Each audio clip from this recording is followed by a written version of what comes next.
తెలంగాణ ప్రభుత్వంలో ఉన్నటువంటి ఉద్యోగులందరికీ కూడా ఈవీ వెహికల్స్కు సంబంధించిన కొంత సబ్సిడీ ఇస్తే ప్రభుత్వ పరంగా కొంత బాధ్యతగా బ్రాండ్ అంబాసిడర్లుగా, ఎందుకంటే నేను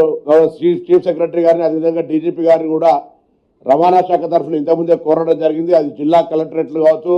ఆర్డీఓ కార్యాలయాలు కావచ్చు, లేకపోతే పోలీస్ ఎక్కడైనా కూడా EV charging station, even tourism places,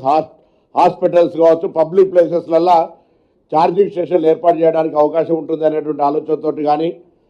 హైదరాబాద్లోనే ఉన్నటువంటి ఉద్యోగస్తులకు ఎక్కువగా జనరల్ ఇంటి నుంచి ఆఫీస్ నుంచి ఇంటికి పోయేటువంటి సందర్భంలో కానీ, జిల్లాలకు పోయేటప్పుడు కానీ ఈవీ వెహికల్స్ వాడుకునే విధంగా ప్రోత్సాహం ఇవ్వాలని నేను మొత్తంగా మ్యానుఫ్యాక్చరర్స్ కోరినప్పుడు ముందుగా మహీంద్రా కంపెనీ తమ కార్లకు సంబంధించిన వివిధ రకాలుగా కంపెనీ వాళ్ళు కూడా దానికి సంబంధించిన డీటెయిల్స్ ఇస్తారు. ఈరోజు 10% నుంచి 20% వరకు మరి కంపెనీ పక్షాన వాళ్ళు మీకు ప్రభుత్వ ఉద్యోగులకు తెలంగాణ రాష్ట్ర వ్యాప్తంగా రిబేట్ ఇచ్చే విధంగా వాళ్ళు నిర్ణయం తీసుకున్నారు. దాంతోపాటుగా 3 ఇతర మరి క్రావిటన్ కంపెనీ, అదేవిధంగా ఎథర్ కంపెనీ, ఓలా కంపెనీ, ఈ 2 వీలర్స్ కంపెనీలు, మహీంద్రా నుంచి కార్లు,